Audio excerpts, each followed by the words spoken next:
Hey everybody, welcome Bill Sky, the COBOL guy, and we're going to do something a little bit out of order today. We're going to talk about binary coded decimal and why it's so important in a COBOL program. Now, binary coded decimal is a format of a number where it's not actually stored as a binary hexadecimal number like you would see for any other kind of an integer or even floating point. It's actually stored as digits of decimal numbers per nibble. Now, what I think we should do right now is let me go ahead and draw you up a little overview of what binary coded decimal is so you can actually see it, and then we're going to jump right into the coding. But before we actually do the coding, we'll go ahead and do that demo, and then we're going to go ahead and install the newest version of COBOL. Maybe not the newest, but one of the newer versions of COBOL, because it has some intrinsic functions in it in the latest GNUCOBOL that will allow us to prove our point here and understand better what binary coded decimal is all about. So let's take a look at what binary coded decimal actually is. Now I'm going to scribble here on my desktop, and I'm going to try to explain it. If you remember, well, I'm not going to try to explain it, I'm going to explain it. So if you remember, or maybe you don't remember, one of the lowest data types or lowest size data types that you can have, not the lowest, but one of the lowest, is the byte. Now the byte, and excuse my penmanship here, the byte is 8 bits. And I'm talking about right now, I'm talking about Intel and AMD CPUs, and on mainframes 8 bits is also used quite a bit. But what you would normally do in a normal binary number is you would just have the entire number in that 8 bits, and then you would translate that into decimal. So you would have 111011101 from right to left, and the furthest right one is the value of 1, the second one is 2, the next one is 4, so that's 7 on the left, and then you've got the 16, 32. So you add all those together and you get some decimal value, but it's stored as ones and zeros in the computer, okay? Now, in binary coded decimal, if you want to specify the number 12, the way that you would do it is that you would have each byte, and I'm going to talk unpacked binary coded decimal. Each byte will contain a single decimal digit. So let's go ahead and clear that, and let's redo that. So we have a byte here on the left. Here's our first byte. I'm going to make it smaller. And we have a byte here on the right. So the decimal number 12 will be stored as 1 and 2. And you might say to yourself, well, wait a minute. It only takes 1 bit to define the number 1. It only takes 2 bits to define the number 2. Aren't we wasting an awful lot here? Aren't we wasting an awful lot of bits?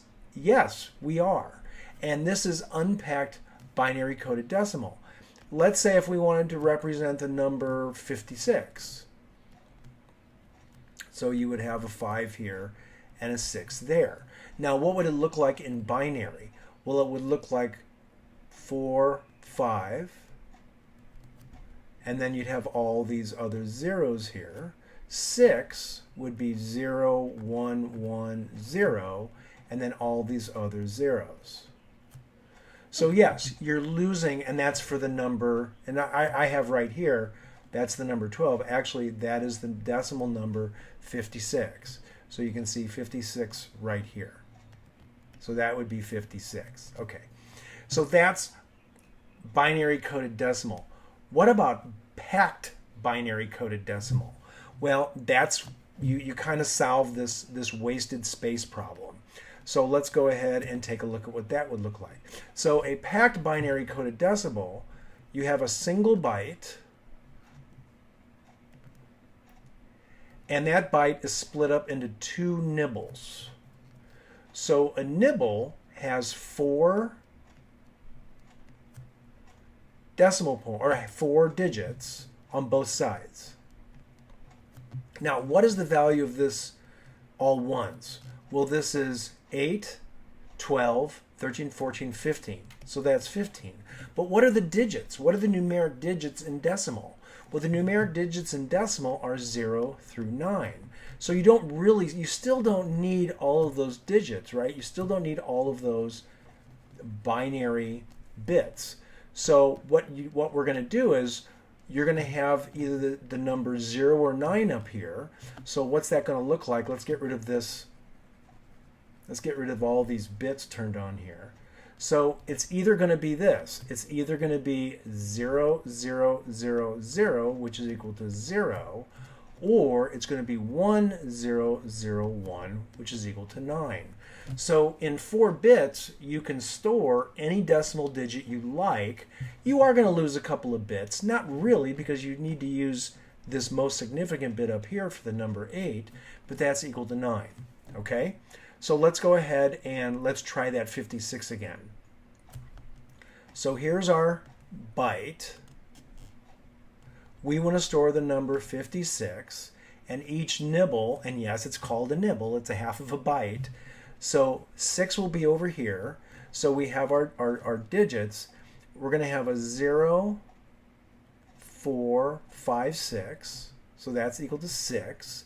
And what's our 5 going to look like? Well, we're going to have a 0, 4, 5, and that's our 56. So that's packed binary coded decimal. Now, what does that mean? Well, that means that your CPU has to be able to support that format of numbers, or the microcode inside of the CPU has to support it. On Intel and AMD processors, it is fully supported in 32-bit. However, in 64-bit on those processors, it is no longer supported. And I don't know why. I've looked everywhere as to why that is. I've heard some people say that it's because Intel needed the extra opcodes, which is the assembler language, which is an assembler language term, so we can have more commands.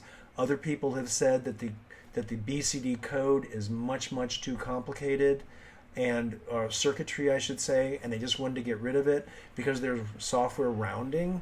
However, in large mainframes, that software rounding isn't always that easy. It isn't always that efficient. So in mainframes, BCD is still there. So that is binary coded decimal. All right, so I hope that explanation was clear to you and you now understand what a binary coded number is. Now, there is some discussion as to whether or not BCDs, binary coded decimal, is still valuable. Well, in COBOL programs, as I may have mentioned earlier, it definitely is, because the central processing unit for mainframes is much, much different than like an Intel microcomputer, PC, whatever you want to call it. So on Intel processors, it's not used as much as it is on the mainframe, but it is central to the financial applications that are written in COBOL. So, but before we actually do the coding, we have to install a new version of GNUCOBOL, simply because it includes some intrinsic functions that we need to show you this demonstration. So let's go ahead and update our system to GNUCOBOL version 3.2 or later. I've actually tried this on the developer's release of 4.0. It doesn't work. I'm not really sure what's going on. So let's just stick with 3.2. So let's do it in our Linux. Okay, so I'm going to go ahead. The first thing I'm going to do is I'm going to update my Linux system by doing a sudo apt update. And then once that's done, I'm going to do a sudo apt upgrade. And as you can see right here, there's 612 megabytes that we need to update to. So let's go ahead and fast forward through this, and then I'm going to reboot the system, and then I'm going to go ahead and install GNUCOBOL version 3.2 on my Linux. Now I'm using Linux Mint or Mint Linux. It's the same thing with Ubuntu, just about every Debian Linux. The repository, they're still using GNUCOBOL 3.1.2, I believe, and we really need 3.2. So let's go ahead and let this speed up. Let's go ahead and let this finish up, and then we're going to go ahead and download the newest, or version 3.2 of GNUCOBOL, and install it.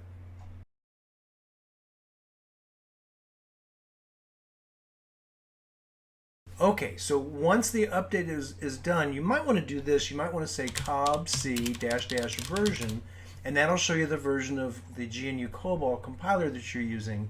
And you can see right here we're using 3.1.2. So we want to use 3.2. So let's go ahead and reboot the computer, and then we're going to go ahead and then download the most recent version, or version 3.2, and install that. So I'm going to go ahead and restart the computer, and we're going to continue the installation. Okay, so our Linux is back up and running. Let's go ahead and open up a browser window, and I'm going to do a search for GNU-COBOL source download. And this is a Google search, and it's actually the very first one, GNU-COBOL project, I should say. And I'm going to click on download. I'm going to come down here and I'm going to click on GNU-COBOL, and then I'm going to click on 3.2. And then I'm going to scroll down. Now there's Windows versions, so you can install the most recent one for Windows as well. But I'm going to come down here and click on the GNU-COBOL 3.2 tar GZ, and after about 5 seconds it'll download. Now what is it downloading? It's not downloading any executables, but what it is downloading is it's downloading the source code. So you're going to get a really neat little demonstration of actually how to build something from source. And you can see right here the GNU-COBOL is done downloading, so I'm going to go ahead and close this. I'm going to double click on my home folder. I'm going to go to downloads. I'm going to right click on the GNU-COBOL and say extract here. And then I'm going to go into that folder. I'm going to right click on the background. I'm going to say open in terminal. Now I'm using Mint Linux, so the version of Linux you're using may be a little bit different. To get there it might be a little more involved. But from here I'm going to type /configure. Now what that is that's a script that was part of the source code that's going to make absolutely sure that your computer or your Linux can actually compile COBOL, the GNU-COBOL. Now the GNU-COBOL 3.2, it requires the Berkeley database system, so we have to install that. You can see that that was the very last item on there, so a little bit of a problem. So I'm just going to type in sudo apt install libdb-dev, and that's going to install the Berkeley database system. Now what is the Berkeley database system? It's basically a database set of routines that COBOL uses when it's doing vsam, isam, things like that, file systems, which we're going to talk about in future videos. Okay, so I'm going to go ahead and do the configure again. And not only does it check to make sure that your system is ready to install GNU-COBOL 3.2, it's also going to set up the make file and everything based on all of the information that it retrieved about your system. And there you go. So we're okay. So what I'm going to do is I'm going to just type make, and make is going to use the make file that the configure created to actually compile, link, get your COBOL ready, and we're going to go ahead and let that finish up. Okay, as long as it doesn't say that you've got any kind of errors, it looked like it's finished. It finished building. But there's also a thing you can do called make test. And what that's going to do is it's going to run a bunch of little programs. It's going to create a bunch of little, or it has a bunch of little source files that it's going to check to make sure that they compile okay using this version of the compiler. So unless you see some really big errors come up, this should not be an issue, but let's go ahead and let this finish up, and we'll take a look at the end when it's done. Okay, so when it's done, you can see right here that it says total executed programs. It says how many tests were performed. It doesn't really give me any kind of error messages or anything, or it doesn't tell me. So to me that means it's fine. It's built correctly, and now I'm going to go ahead and install it. Now to install it, I'm going to say sudo apt, or actually sudo make install, and now it copies everything to the bin directories, everything you need to be able to run the compiler. Now if I type cobc, it gives me an error because there's one last thing that I have to do. And what I have to do is I have to create a file called libcob.so.4 so the libraries know where to go, or the compiler knows where to go to get the libraries. So what I'm going to do is I'm going to type nano user local libcob.so.4. Now let's make sure we got that right. User local libcob.so.4, not r.4. And because it's going to be in the user local lib directory, we have to do this as sudo. Oh, that's interesting. Oh, I think I did that wrong. I actually have to, well, let's go ahead and get out of that. So I'm going to change directory to, oh, I know what I did wrong. I'm going to change directory to etc, and then I'm going to change directory to ld.so.conf.d, and I'm going to create a file, libcob.conf. Actually, what I was doing was I was trying to actually edit the executable library or the object library, which is why all those strange characters came up. Okay, so I'm in there. So now I'm going to do is I'm just going to say a comment library configuration file for GNUCOBOL 3.2. That's just a comment. And I'm going to say /user local libcob.so.4. Boy, I'm really glad I didn't modify that file. Okay, I want to make sure everything is good there. I'm going to press Control X, save it. All right, great. And then the last thing I want to do is just do a sudo ld-config, and now it should be up and running. So let's type in cobc --version, and there it goes. So we're all set. Now, if I lost you during those commands, I'm going to put those commands in the description of the video, no problem. And you can see we're using COBOL 3.2 now. So awesome. So that means our COBOL is ready. So let's get to some coding. So now that you know what a BCD is, now that you actually have got your system up and running and your version is 3.20 on GNUCOBOL, let's get to actually some coding. Okay, so I'm going to go to my Documents folder, and I'm going to go to my COBOL projects, and I'm going to create a new project. And I'm going to call this one BCD demo. And I'm going to go ahead and edit the file. Let's make sure. Okay, so we are going to use Genie. All right, great. Okay, so what do we want to do here? Well, what I want to do is first of all, I'm going to change the program name to BCD demo. And I'm going to do the same down here. And let's get rid of some of these variables that I don't think we're going to need. Let's renumber it. Let's reload it. So now my numbers are correct. And let's go ahead and build it. And it built just fine. Let's go ahead and test it to make sure everything is great. All right, great. So our COBOL is working, and we've got our basic program. So the first thing I'm going to do here is I'm going to create, I want to go over what floating point inaccuracies there are.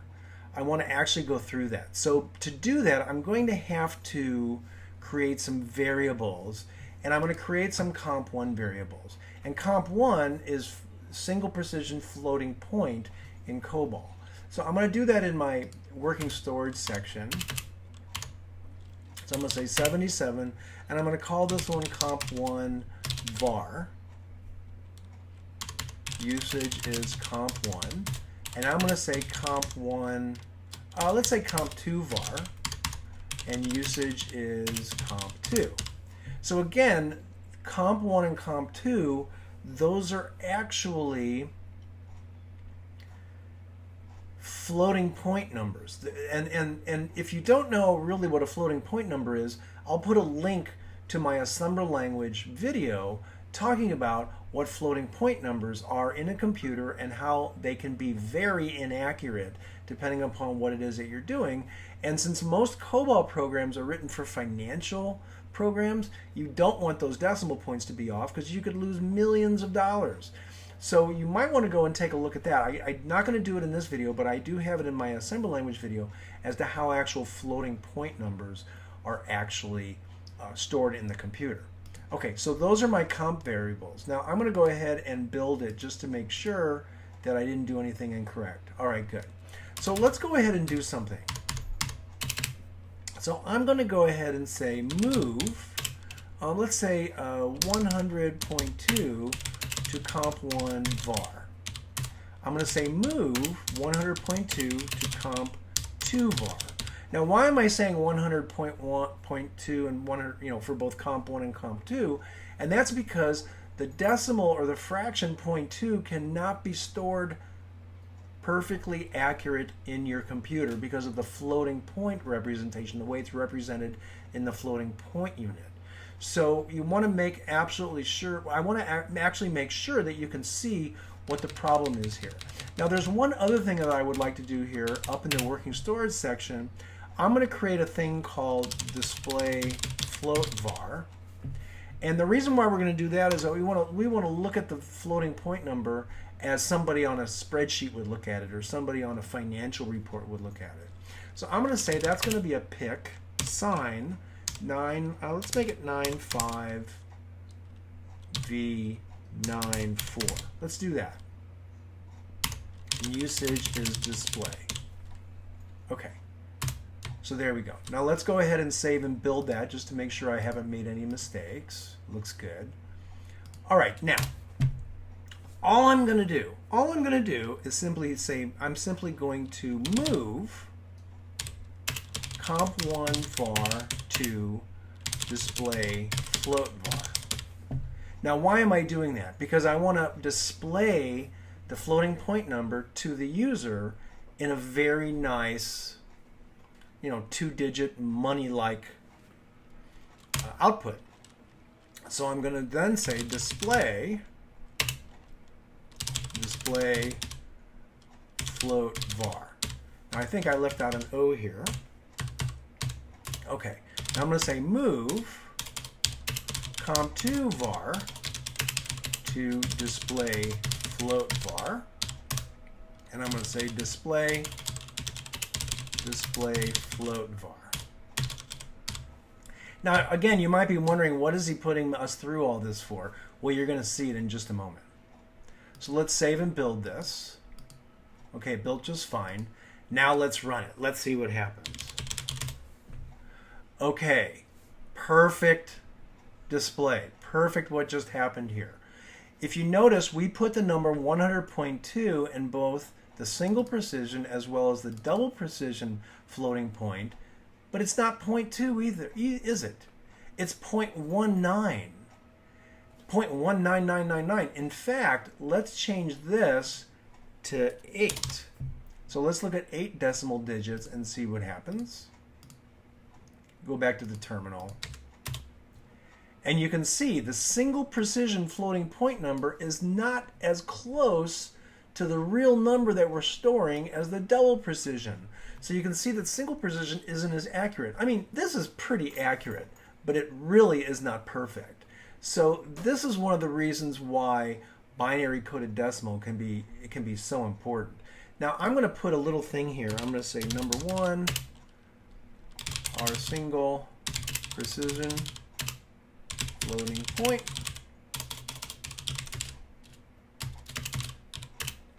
And let's go do the same thing for our double precision. Now I'm doing this just so I'm basically just testing it, right? Okay, and let's say double precision. Let's save and build it and run it one more time. Oh, so what did I do? Oh, look what I did. So we're actually past the width of the program.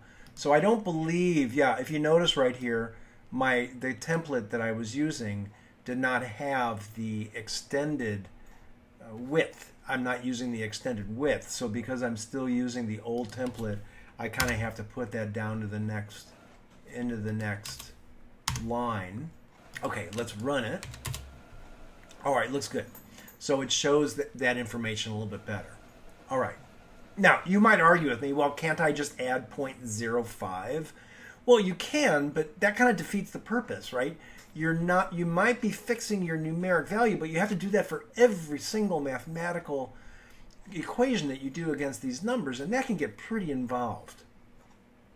So let's actually take a look at what a comp3 is. Now, comp3, that is a data type that I mentioned earlier in these set of videos, which is a packed decimal. It's a binary coded decimal. It's packed. So I'm going to say comp3 var and I'm going to say usage is comp3, and it does need a pick, so you have to specify how big you want it to be. So I'm going to make this one pick 96V. Let's make it the same as we made the display. I believe that was 9.8. And let's do it 5. Let's do exactly the same picture as our display. And let's make it. Okay, looks good. So what I'm going to do then is I'm going to move the same exact value into my comp3. So I'm going to make some copies here. And I'm going to say move 100.2 into the comp3 var. And then I'm going to say move comp3 var into my display float var. And I'm going to say our BCD floating point. And now let's see what happens.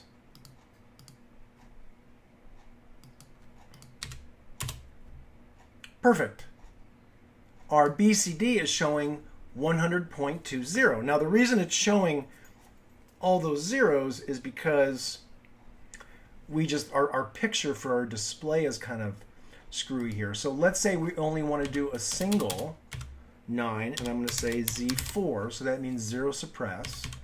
And instead of 9.8, I'm going to say 0 suppress 6 with a 9.2. Actually, oh, I did that on the wrong variable. Let's go ahead and put that down here on our display.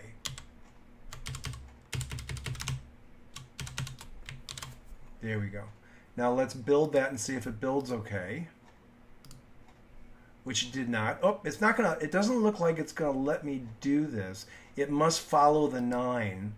So let's say Z or asterisk, which is after the decimal point, cannot follow the 9. So we can't really do it this way. So let's see. So it says 9 cannot follow Z. So let's say 9.2 Z6, I believe. I believe that will work. And it still says here on line 24 we have a problem. It says a Z or asterisk, which is after the decimal point, cannot follow a 9. Yeah, it doesn't look like it's going to let me do that. So let's see if I can do this. I thought that's what we just did, but let's see. Yeah, the compiler is not letting me do this.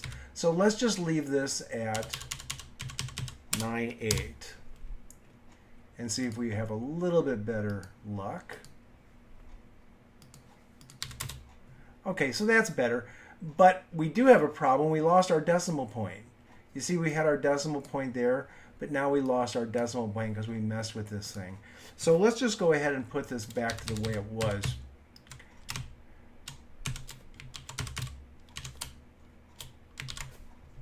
And let's see if we're still okay.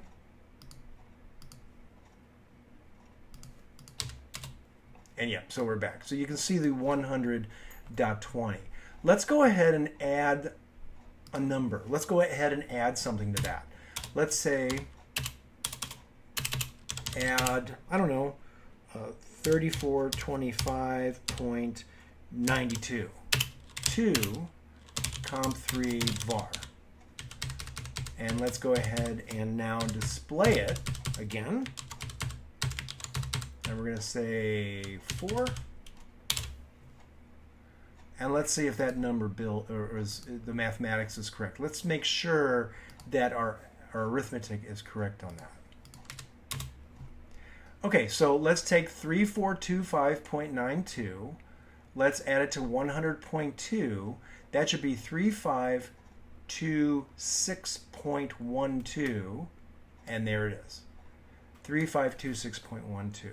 So we don't have any loss of accuracy because of floating point, because of the floating point unit. When we use BCD, it's actually a very good financial numeric data type. And that's what COMP3 is all about, and that's what BCD is all about.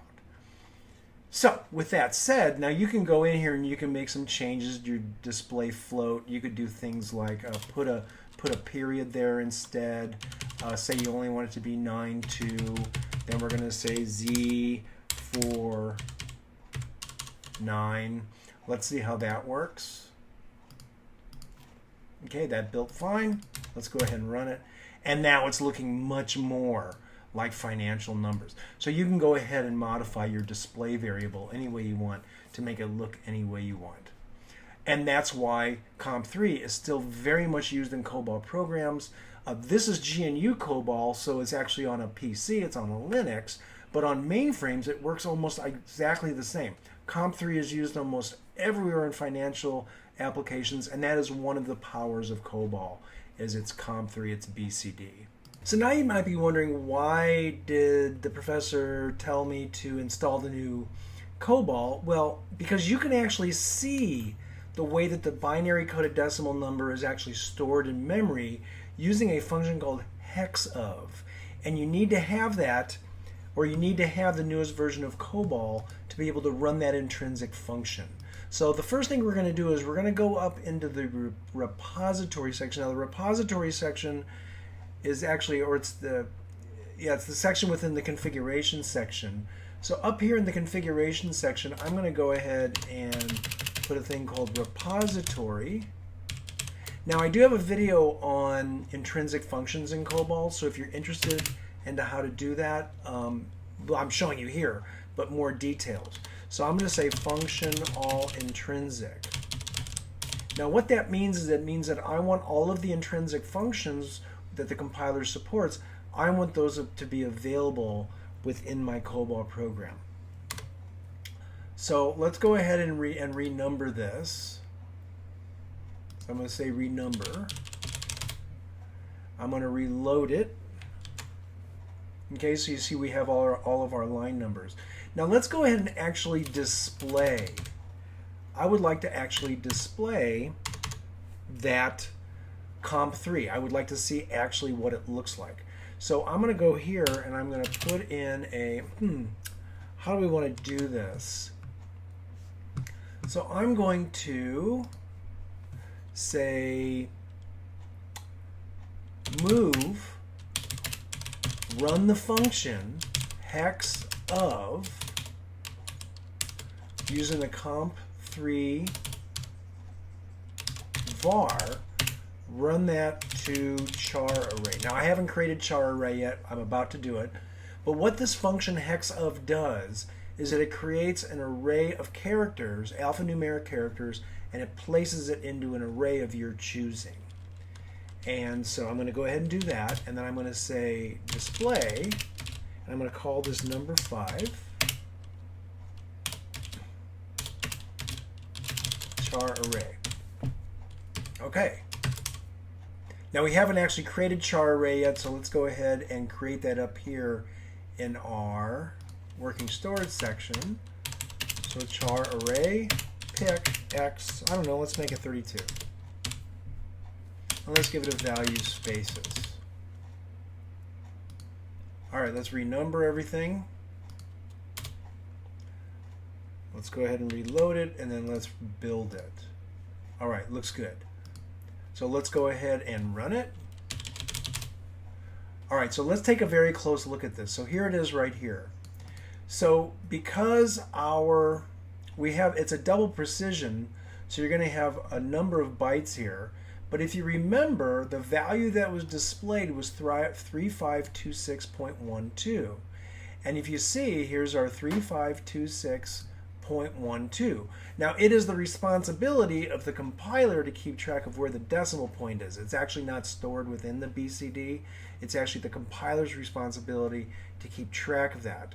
So within your code, the compiler is somewhere storing some type of information about this comp3 variable that actually says, when you print it to display, I want you to put the decimal point right after the 3526. So you can see, here's 1 byte, 03. Here's another byte, 52. Remember, each decimal digit is half a byte, it's a nibble. Then we have 6-1, then we have 2-0, and then all the other zeros which lead off to the right of that number. Now I can go in here and I can do something like this. I can say move 123456789 0 to comp3 var, and then I can go ahead and just copy this there.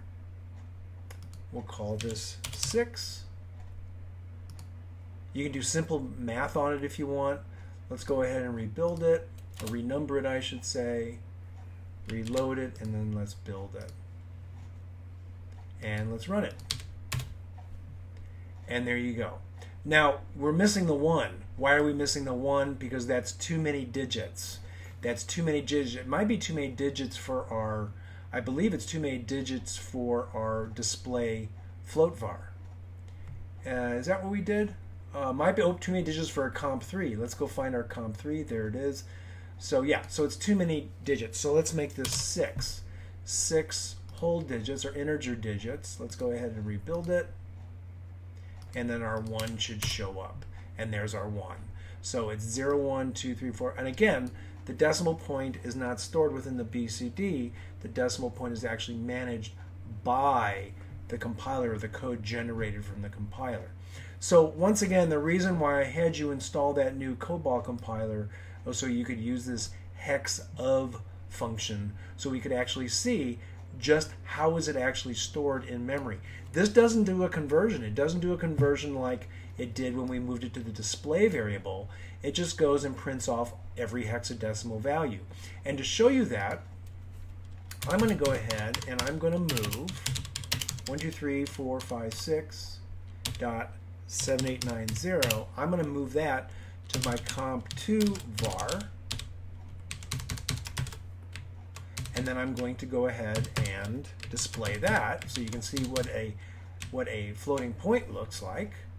And let's go ahead and change that to comp2 var, and then let's make that 7. Let's build it.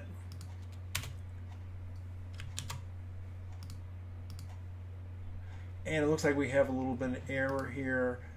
Let me see. It says syntax unexpected, expected to. Oh, forgot to put the word to in there. There we go.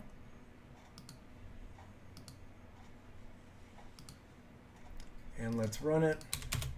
So you can see in our number 7, 1, 2, 3, 4, 5, 6.7890 that's what it looks like. That's the floating point representation of that number.